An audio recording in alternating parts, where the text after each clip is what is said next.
All right, thank you everybody for coming this afternoon. I think there's just enough people here that we don't have to go through and introduce ourselves to everyone else. But my name is Mike Fitzsimons. I'm the associate professor at Harvard Medical School and recently became vice chair for faculty development as I stepped down as chief of cardiac anesthesia at the MGH after functionally, I think formally 15 years, functionally is probably around 20 years. But this is a topic that I became involved in several years ago when I was asked by Ron Harder, who was president of the ASA at the time, to look into the topic of death by suicide. And Ron knew that I had a lifelong interest in substance use disorders, and he felt that this very much kind of latched onto the topic. So, since then I've learned quite a bit about this, and I'm happy this afternoon to be able to share this with you.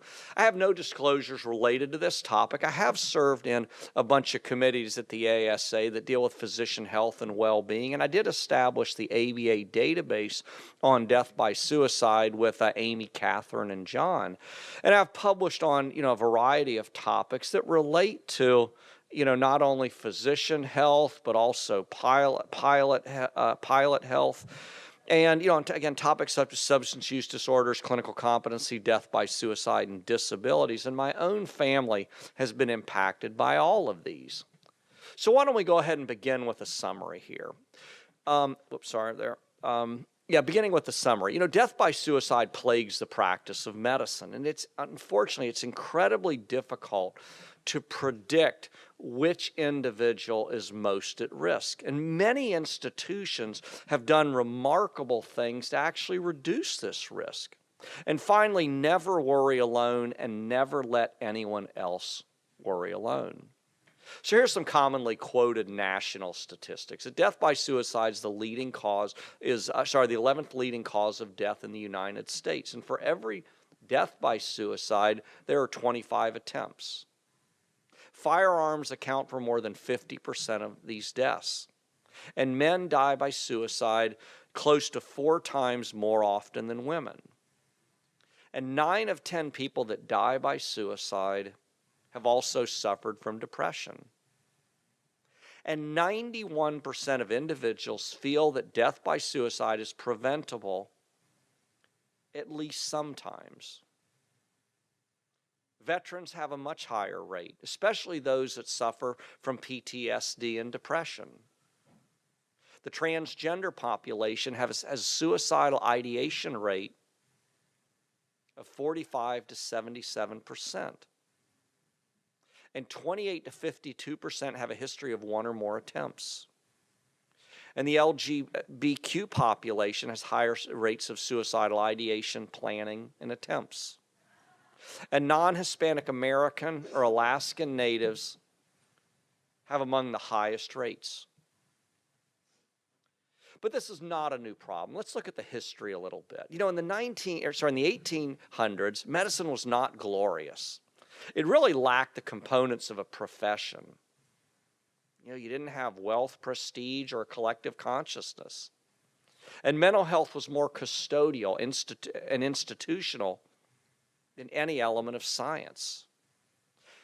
And death by suicide was viewed as an understandable ending.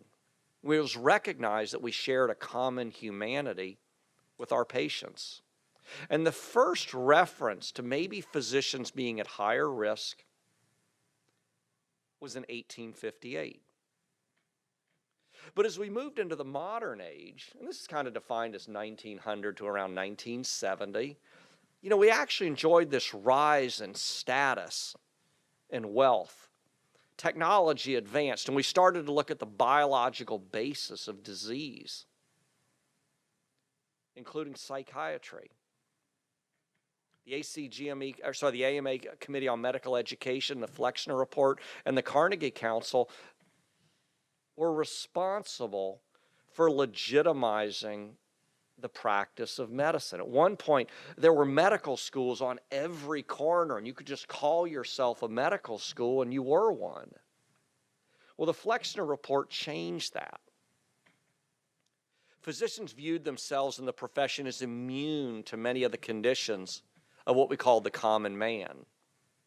And death by suicide was considered an individual issue and a flaw of the individual. But as we moved into, quote, the modern age, really beginning in the 1970s, 1973, The Sick Physician was published. We saw the rise of physicians' health programs after 1975. The emphasis changed from treatment rather than moral censure or professional punishment. And not completely, and we certainly had problems that even have continued to today, but at least our attitude began to change. In the early 80s, the American Medical Association, the American Psychiatric Association teamed to study physician mortality, including death by suicide. More and more studies over the years then looked at this condition, along with depression and burnout. When we look at these studies, among medical students, suicidal ideation occurs in 1.4 to as high as 1 in 10. With suicide attempts, some places seem to be lucky, or maybe they're just not screening very well, up to 6% of med students. Depression, suicidal ideation, and attempts increase throughout the years of medical school. You know, we come in bright-eyed, bushy-tailed, happy, enthusiastic. But over time, these conditions build up. Studies are conflicting, but the data does seem to indicate that the risk is lower than the general population. And Yagmore's study in 2017 looked at data from 2000 to 2014 among causes of death among residents. Most common cause of death was actually neoplasm. It was the most common cause of death among female physicians, whereas death by suicide was the leading cause of death among male physicians. Although the incidence was lower than the general population, older physicians seem to have a higher rate. Well, a follow-up study just published recently compared the period of 2000 to 2014 with 2015 to 21. There were 161 individuals that died in actively participating in an ACGME program. Neoplasms decreased, death by neoplasm decreased over the time frame, but the other causes remain the same. And a couple of interesting things here. The rate of death by suicide was highest in the first 3 months of training. And in the previous study, the highest rates were in that first 3 months, and then in quarter number 3, the winter doldrums. But that first 3 months makes us think about the idea and the notion of transition and change. The highest rate death by suicide is among pathology residents, but anesthesia residents had the highest rate of accidental poisoning. Well, there's other cited data. Probably the most cited data is Shermhammer, that said that 300 to 400 physicians die each year by suicide. This is 3 to 4 medical school classes. The rate among female physicians was 140% higher than the general population, and the male population around 40% higher. And then I looked at a bunch of other studies and a few things here. This is not just limited to the United States. Studies come from all over the place. Common risk factors: females, conflicts, single or divorced, not in a relationship, having known health problems, including depression. And then I have it circled here in the 40s. So it's interesting, and I noticed this several years ago. People come to me at 2 phases of their career for advice. The first is about 6 months after completing fellowship, and I was a fellowship director for a long time. Again, that transition period. You know, and those that have left, you know, I work at Mass General and the Brigham, they often leave the great elements of those institutions, the colleagues, the ability to work with you, the ability to run a problem by someone, the acknowledgement that I'm going to get a break and someone's going to get me out. And then they may go into a group where, man, it's every man or woman for themselves. You take a break between cases, but don't take a long one. That surgeon's waiting on you. And people come back and they say, Mike, I have a great case. And nobody wants to talk about it. And they feel this isolation. And then the second phase is age 45. That's what they come in. They say, Mike, for the past 15 years, I've been schlepping propofol, fentanyl, and Versed. And I'm just not sure I'm making a difference, and I can do it the rest of my life. Unfortunately, I'm able to kind of, talk to them and say, hey, look, you know what? Things have just changed a little bit. You have a family, you have kids, you're making a good income. Maybe your things have just changed a little bit. But then also they can counter, but other things have happened too in my life. Maybe my health isn't as good. Maybe my career hasn't advanced the way that I expected it to. Maybe my relationship has changed, or I've lost my relationship. A recent analysis showed decreases in death by suicide since 1980, but females still have a higher rate than the general population. This was 2 studies. And when I look at studies among anesthesiologists, most of the studies seem to indicate that we have a little bit higher rate of death by suicide than the general population. Alexander's study, which is probably the most common one cited in 2000, showed that we have a 2 times the rate of death by suicide when you compare us with internists. But look, I think it's important to take these studies and really recognize that in many ways it's kind of semantics. Who has a higher rate than somebody else does? I mean, our specialties aren't that different than anybody else in these rates. And if we get bogged down in those details of who's better than somebody else, we might lose the forest for the trees. As anesthesiologists, we have, our rate of substance use disorders is 1% to 2%. If you add alcohol, it's 10 to probably around 20%. Burnout's 50%, and actually the most recent study shows it's going up. 80% of us have been involved in an unanticipated death or adverse event, and I understand there's some data saying it's 95% now. And close to 20% of us have probably what could be called post-traumatic stress disorder after one of these events. So years ago, when Ron came to me, and said, "Hey, Mike, I'd like you to give this talk with me." I started keeping my own little database, and I went to the internet, and I went to my own memory, and I went to a few other colleagues, and I started to just gather a little bit of data. What I found was that there were more males than females. The average age confirmed, again, in the 40s, but females were younger than males. And I estimate at that time by around 13 years. Was faculty more than trainees? Substances were the most common cause. And depression was associated. So then we decided to actually establish a formal database with the ASA, and the QR code there will actually take you to that database if you want to contribute to it. We had, as of a couple of weeks ago, we had 64 total deaths identified. And some of the significant findings were that females that died by suicide died far earlier in their careers than males. Generally 3 years into practice, compared with 15 years. The females were also younger than the males.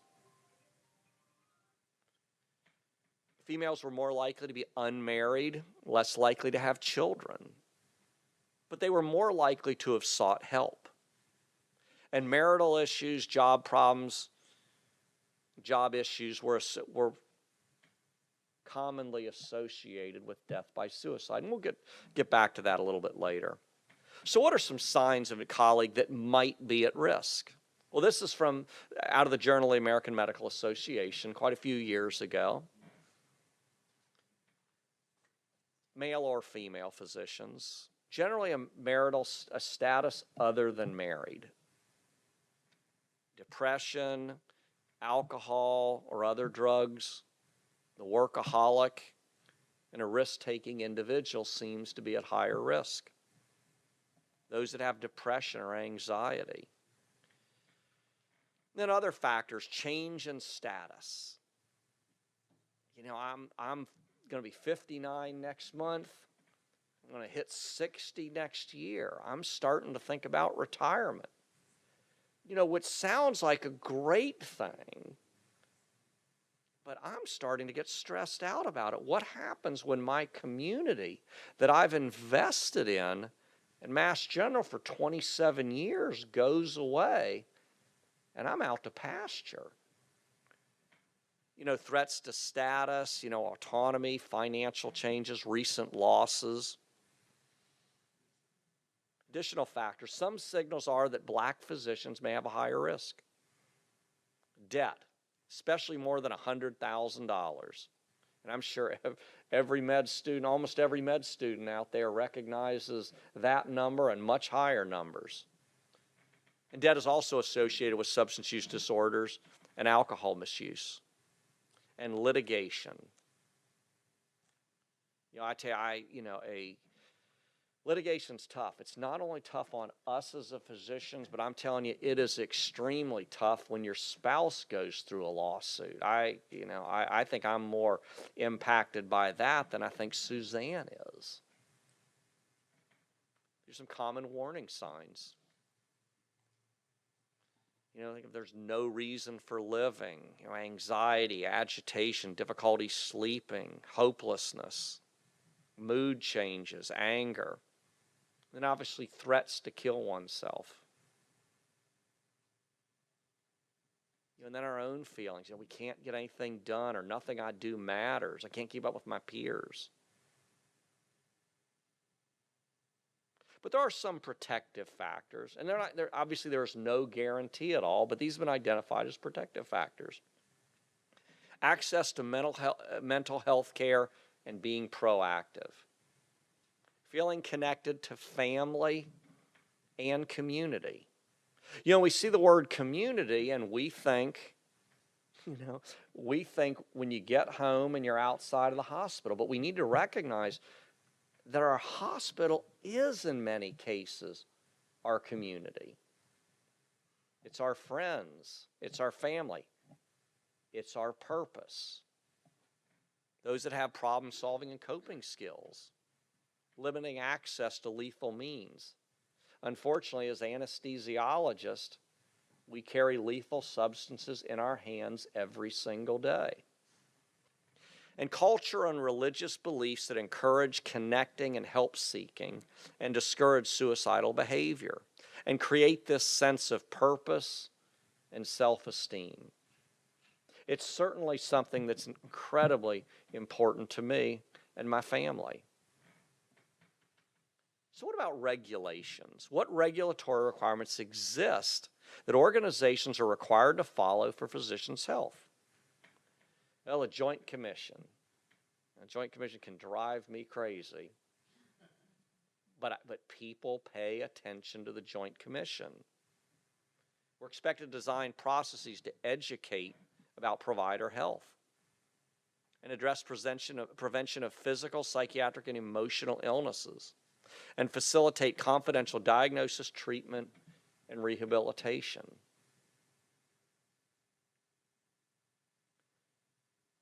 Well, the ACGME, I think the most important thing is this bottom statement that I have highlighted, that we have the same responsibility to address well-being as we do to evaluate other aspects of resident competence. You know, it's on equal footing that we look at resident well-being and mental and physical health. You know, and a few other things here, recognize these signs of fatigue, sleep deprivation. We provide opportunities for rest. We provide access to affordable care. I'm going to go back to this a little bit later on, but we are extremely fortunate in our department that we have a psychiatrist that we can go to at almost any time. I can call John on the phone. Hey, John, need to talk with you. I'm worried about somebody. Okay, Mike, you know what? What's going on? What can we do to help? And I've worked with John now for, I think it's 25, we're pushing 26 years. And he's been a great partner. Self-screening, and we'll go through a little bit of the data on some of these earlier. And then making sure that residents have the opportunity to attend to their medical and mental health appointments. So let's look at some organizations. Let's look at what some have actually done and the impact that it has. And some of these studies are quite long. I'm going to try and summarize the key points that I've taken away from looking at these studies. United States Air Force. I have a veteran out there right now. So observe this high rate of death by suicide in the 1990s. Higher in the other services, higher in the general population. And they took the approach that death by suicide is the end point of a long road of personal suffering. I mean, I think that's an incredibly strong, but probably very, very accurate statement. And they launched this initiative. And the key thing by this, I think the key takeaway point is everyone wasn't involved. This wasn't just a declaration by the general that you need to focus on that. No, is that everyone at every level. And they focused, again, all levels of leadership. They worked on their education. They involved the community. They designed a stress response. Okay, this group needs to be activated. This unit is going to be activated. How do we appropriately activate this unit? How do we prepare this unit for the change that is going to occur very, very quickly? You know, again, these are individuals that everything's hunky-dory. And then if all of a sudden you're up and gone from your family. They would review all deaths by suicides. They'd maintain confidentiality, and they would surveil what was going on at unit levels throughout the entire Air Force. And they noted a 33% relative risk reduction in the first 6 years, and they had a lower incidence when they compared the 16 years prior to the 11 years after, except for 2004 at the beginning of the Second Gulf War. University of California at San Diego. They launched the Suicide and Depression Awareness Program in 2009 with the effort to characterize the problem of suicide and depression in student, residents, fellows, and faculty. And this was after a couple of deaths that occurred. And they wanted to confidentially identify those suffering from depression and suicidal thoughts. And when they designed this screening program. And one of the major points of discussion was, do you let people screen themselves, and then if the screening is positive, they're de-identified and they are contacted and referred to mental health care? Or do you let them screen themselves and then ultimately make the decision if they should seek care? And what they decided was that it was best to let individuals make the decision themselves because they were concerned about the privacy and actually scaring people away. I think that was a wise decision. So again, two components, screening, online screening, and that is actually available on the ASA website, their screening program, and education. Now, among the 3,000 people who were invited to participate with the survey, a little less than 400 responded. Of those that responded, 27% met the criteria for significant risk of death by suicide or depression. 13% of those that completed the survey often, did seek referral. So these do look like small numbers, but it wouldn't have happened without their program. And Grand Rounds was a significant component of it. When they expanded it to nurses, they had about the same response. And one of the things I found was interesting about this study, and this is some of just the things that came out of the study among nurses, was, they describe a lot of work-related stressors.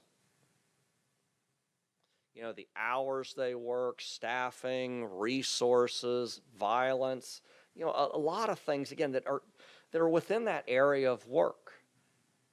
But then I like the fact that they actually looked at home-related stressors too. I think as physicians, we often say, that's not my job. That's not our business. That's out of bounds. I think that's a new frontier we need to start thinking about. Is when there are known stressors that are occurring in someone's life, but it hasn't impacted their work life. Are we ready to start stepping over that boundary to provide help before problems occur? South Florida, similar program. The thing I liked about this, though, is in this program, family members actually used the program. And we often, when we educate people, we forget about the family out there, but they're often the very first to notice something. But we don't educate them on the resources that are available. University of Oregon Health Sciences. They started their program with educational outreach, direct care, and consultation was their focus. And over 10 years, resident use increased from 5% to 25%. Faculty use didn't increase as much, but look at the resident use there. If you build it, they will come. But you do need to advertise it, and you do need to reduce that stigma of use. The University of Hawaii demonstrated reductions in suicidal ideation and depression.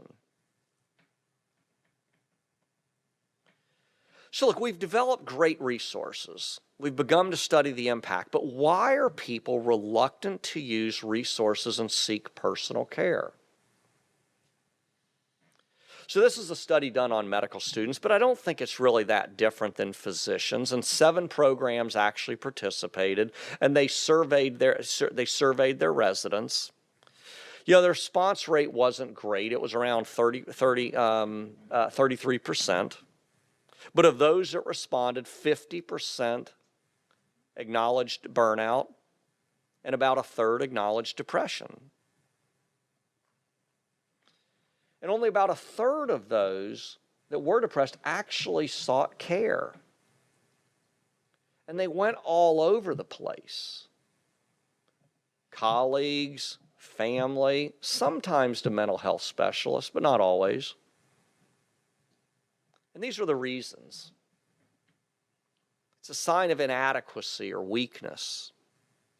Among med students, they don't want a program director to overlook their application, or their patients are not going to want them. It's funny, I was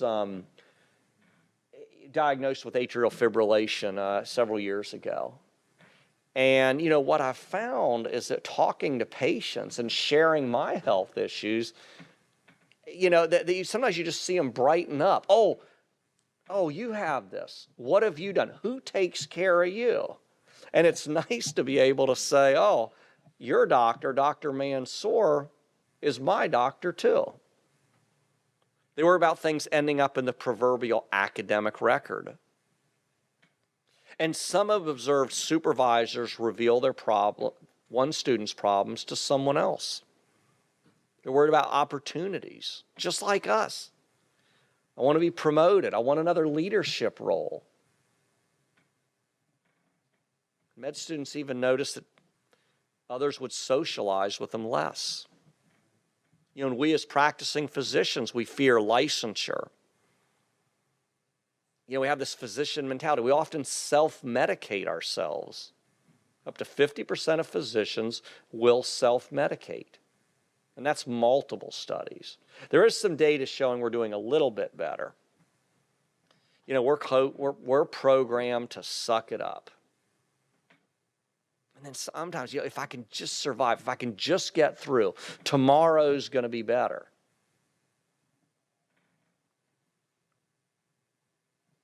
Among female, this is a study on female physicians.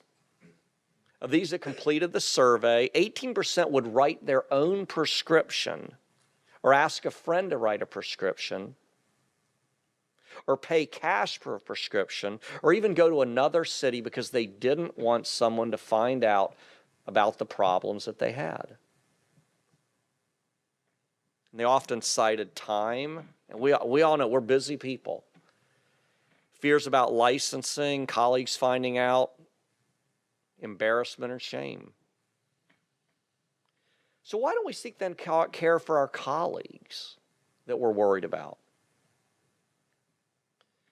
Well, this was a study done by Eric Campbell several years ago, and it said physicians should report all instances of significantly impaired or incompetent colleagues to their professional society, hospital, clinic, or relevant authority. And I'm not talking about reporting here, but I'm just the idea of getting help for someone.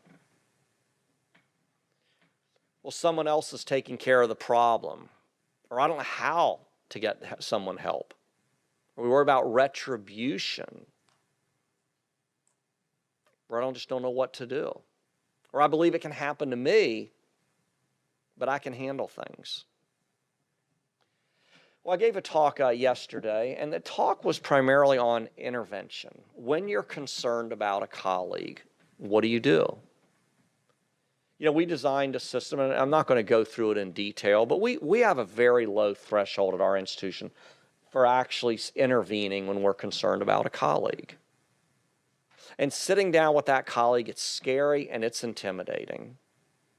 But if you have a good process, you're going to use it. And just understand, the writing doesn't need to be on the wall. You know, if you're concerned about a colleague, talk with them. An intervention is not a mere technicality with a foregone conclusion. It's really a critical component for care and eventual recovery. This in the left corner there is John Herman. John is our psychiatrist, and John's the one that I work with. You know, when I'm concerned about somebody, I call John. Hey, John, you know, this is what's going on here. And, you know, and John, well, what can I do? What can I help? And John's not a formal member of our department, but he is the one that we go to. And it's nice to have a single individual identified. And if John's not available, he helps me get somebody else. Well, what does the American Foundation for Suicide Prevention recommend? Well, if you think someone's at risk, talking with them in private and listening to their story, making sure they understand you care. Do ask directly if they're thinking about death by suicide, and encouraging them to seek treatment with their doctor or therapist. And then don't debate the value of life, minimize problems, or necessarily give advice. I think we're very fortunate in Massachusetts to have a physician's health program, and I've driven colleagues over there myself that I'm worried about. And not because of substances, but just for mental health issues. They also recommend take the individual seriously. If an individual makes a threat, listen to them. Stay with them. Make sure there's no lethal means. And utilize the Suicide and Crisis Hotline. Get support too. Whenever I sit down with a colleague about this, I always have someone else.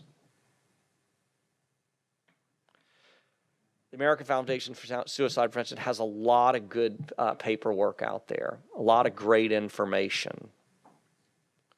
You know, unfortunately, when an event occurs, you need to respond. The support of the care family cannot be underestimated, or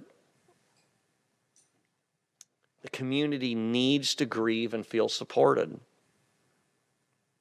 We need to raise awareness of the importance of mental health.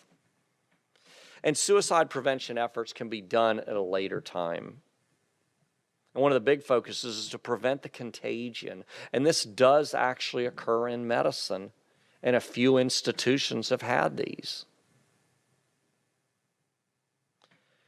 So these are components of an acute response, how an institution should respond. Again, these are recommendations, American Foundation. Preparation or thought about it, design of a system. So proactively developing a death by suicide response plan. We don't ever want this to happen, but we should be prepared. They actually have a very nice checklist on their website. And determine a crisis response team. Most of us will have a peer response team that deals when someone has an acute event. We have a very active group at my institution. In fact, I've even had colleagues that have had bad outcomes say, Mike, just tell them to back off a little bit, okay? I'm getting killed with kindness here, okay? You know, so, okay, you sound like you're doing good. Let me know if I can help you out. But again, they're very active and they respond. You need to have a plan for communication and sharing the news among your colleagues. Residents, they're young, they're going to need a lot of help. Faculty and staff need to be supported. And people are going to be angry and they're going to be frustrated and there's probably going to be a little blame out there. You just need to prepare for it. You will need to work with the community and the individual's community. Unfortunately, there's planning memorialization, and the press will get a hold of this. And then the plan for moving forward. Well, if we're going to make change, we're going to finish up in a couple minutes here, give us a little time to take questions. The American Medical Association says that change is necessary at the personal, the institutional, and the scientific level. And we're hoping through our database that we can get more information to hopefully help us determine individuals that are at risk. So as we summarize things, unfortunately, there's a high incidence of death by suicide in healthcare. The incidence is really unclear, but the truth is a single life lost is a tragedy. And traditionally, we've been reluctant to seek care for our colleagues or to seek care for ourselves. But we are required to have mechanisms to assist those in need. And what we can do is create this environment where we care for each other and recognize that personal care is a sign of strength and a professional responsibility. You know, several years, at the time I developed AFib, my chairperson, heard that I was having a few issues. And he came into my office, and I could tell he felt really awkward because I could tell he didn't want, he didn't know what's the boundary here. I heard about this, but Mike wasn't the one that brought it to me. And he sat down, and he was kind of fumbling a little bit. And I said, "Oh, yeah, you probably heard what's going on." And he goes, "Yeah, Mike, I heard, going through something." And I explained what had happened and what was going on, and the diagnosis and what seemed to be the underlying problem and everything. And he said, "Hey, Mike, he goes, I think, why don't you take a little bit of time off here?" I said, "Shun, that's going to hurt me more than anything else. I can't not work." He goes, "But I tell you what would be good. Not getting sleep doesn't help me out. Can we adjust a little bit of the call thing here so that maybe my odds of being up all night are a little bit less than they usually are?" And I appreciated it so much, and I have so much loyalty because of the response of my chairperson. We need to continue to work to destigmatize help-seeking behaviors and develop a culture of confidentiality. One thing I've found is people talk a lot less than you think they do. That's just one thing I've recognized over the years. And we need to learn from events. So what can I do? Work with your department to assure that you have self-screening available and referral processes are in place and that we're able to do it quickly. Visit your physician. You know, self-treatment, it's not great. You know, I looked years ago and I you know, as I said, I had this period where I was having tremendous anxiety. I mean, awful. I went to my chairperson, vice chairperson, friends, everybody about this anxiety I was having. But I didn't go to my doctor. And I think actually it wasn't anxiety. I think it was the first bout of atrial fibrillation I was having. But again, I didn't go to the doctor. And make sure that physician health is considered in all forms: day-to-day, critical events, safety concerns, service expansion, new facility, other systems change. And reach out to colleagues when they're going through tough times. And think about reaching out to colleagues when they're going through the good times too. Hey, congratulations on the wedding. How's planning going? You know, I feel like I'm doing all of this planning alone.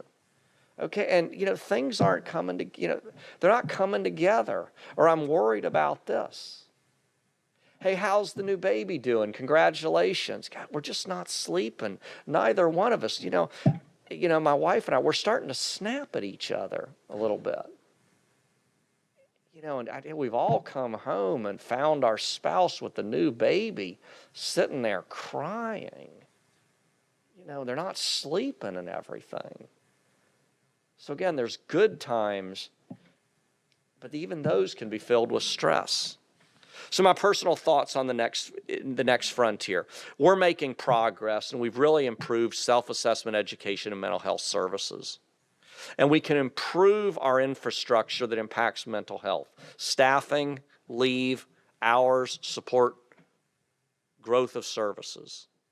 But again, as I mentioned just a minute ago, the next frontier, I think, is intervention before the impact of known stressors negatively impact our life and our work. The ASA has a lot of good information on its website. We're going to be updating this over the course of the next year with a committee on physician well-being.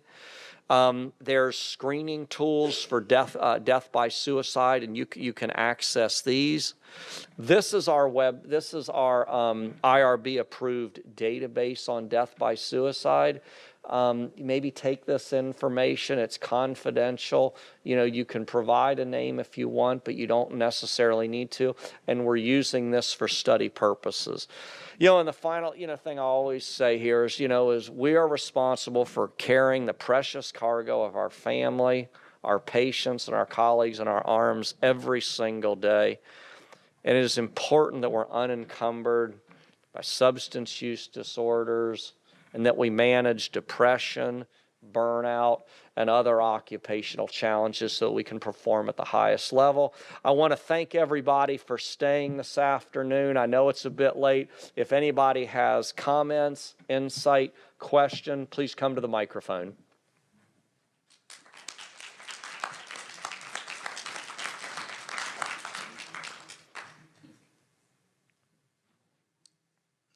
Thank you. You familiar with the PROMIS questionnaire, the patient-reported outcomes measurement thing? I was recently a patient myself and had to fill that out every time I go to see my doctor. And, in the beginning of what I was dealing with, I was filling out the questions on everything that impacts your life, from did you have enough energy to go do your simple chores or not, and how much that impacted. And I was filling out, can't do this, can't do that. Can't do the social things. And I was surprised at nobody asked me about my score or whatever. And over time, it got better eventually. But it's a great screening tool, one. And then so I guess where I'm leading to a question is, throughout medical school and then residency, we take exams at different times, right, to make sure we don't fall behind academically. Is anybody doing this in their program or school or department or whatever, where maybe on day zero when the new residents start, you administer it, to your own department every 6 months or once a year or something like that? Some places are doing that. A lot of places, what they're doing is they're actually scheduling mental health appointments for all their new residents, or maybe all their new medical students, and it is an opt-out program. It's not that they ask you, do you want the appointment? They establish it, and then if you don't want it, you can actually cancel that. And I think that can be a very positive thing. I can't say I can quote the literature off the top of my head, but I think that proactivity is very good. I still am a believer, though, in the importance of confidentiality, and I do worry about the fear. I filled out one of these surveys when I started in medical school, and then they referred me for mental health care. And I was like, wait a minute, I thought everybody thinks about these things at times. We all have crazy thoughts that go through our head. And I have to admit, I was a little bit offended by the fact that I was kind of directly referred into this without saying, hey, Mike, did you mean that, though? But again, I'm a believer in the importance of confidentiality, but I also think that these opt-out programs are actually, I think those can be very effective. Any other comments or anything? Yeah. Yeah, I had some experience with this.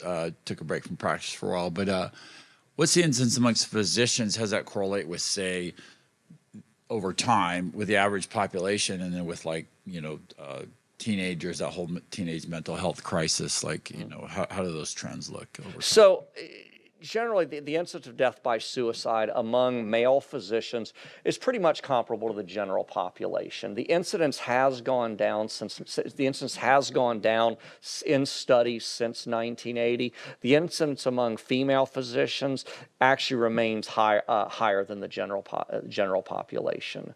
So, but again, until we get to zero, each of these events, I think, is a tragedy. I'm anxious to see where our data actually goes with female physicians. I think it's interesting that, again, that it's that first 3 years that they're in practice, as opposed to males that are 15 years in practice. That's a major difference there. The other thing is, if you look at the data, it seems that female physicians often start practicing a little bit later than male physicians. And, maybe it's because they're or male anesthesiologists. Maybe it's more that they're more likely to do fellowships. Maybe they're more likely to take a gap year at some point. I really don't know the answer, but that's data we need to explore. But again, the answer is among females, it's higher in the general population. Among males, it's about comparable to the general population. Medical students and residents, it's lower than the general population. All right, well, I'll be around for a few minutes. Yeah. All right, go ahead. Wonderful talk, Mike. Kind of two-part question. So one is sort of the problem, at least with Western society, of putting on a good face. So if someone asks you how you're doing, you say, oh, doing great today. Or you look at social media being a symptom, not a cause. Everyone has nice, happy pictures on. And so I feel like there's a reluctance to sort of speak the truth if you're not doing well. And then also, at least with my experience with mental illness, insight is a huge prognostic factor. Where, again, at least with my understanding of depression, usually people will recognize that they're depressed, but they may not recognize the magnitude or the severity. And so you might have a conversation where these things are going poorly in my life, therefore suicide is a logical next step for it. So how do you sort of encourage that insight and that sort of self-reflection to sort of realize, oh, I've got a problem here, I need help? Well, that's a great question, and I don't, I have an opinion. I don't necessarily have science that can say what it is. I think first of all, we got to have a tight relationship with a good doctor, and I wish physicians recognized the impact that health has on our occupation, that our occupation has on our personal health. I think that I got an appreciation from that from being a general medical officer in the military, and certainly from being a flight surgeon, where, as a pilot, you get some Tylenol, you can take some Sudafed, but you ain't gonna take much more than that without me actually following through on things. And if I feel there's a small little deviation, we're gonna explore it a little bit more. But I think pilots are fortunate in that area, but others don't necessarily get that. So, you know, I think, again, the destigmatization, education of people, you know, looking for that individual that seems to be a little bit of a loner, and you know, and how can they find, you know, a good, we use the term mentor, but friend, but colleague or something. Scott Streckenbach, he knows when I say, hey, Scott, I need to chat with you in the office. Scott knows I'm going to dump something on him. You know, it might be a health issue. You know, it might be a clinical worry that I have. It might be dumping that I didn't perform well with somebody. But I think nurturing those relationships as much as we can, and you know, and just reaching out. I think I'm fortunate in my group that we treat each other pretty well. I mean, you know, and our unwritten motto is, if it's important to one of us, it needs to be important to all of us. And, you know, I think over time it's actually worked well, but I don't have a really, you know, a great, clear answer for that. But definitely, you know, show people. One of the things we do at our institute at Mass General is we do drug testing. And that was part of our effort to reduce substance use disorders.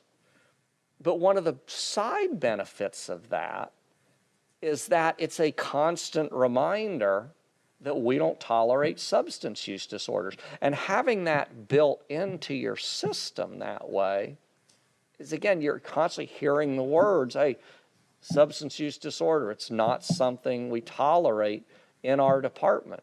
How can we build some sort of structure for mental health is incredibly important, and maintaining your mental health and seeking care when there's a threat to your mental health? How can we build that as a constant reminder to everyone?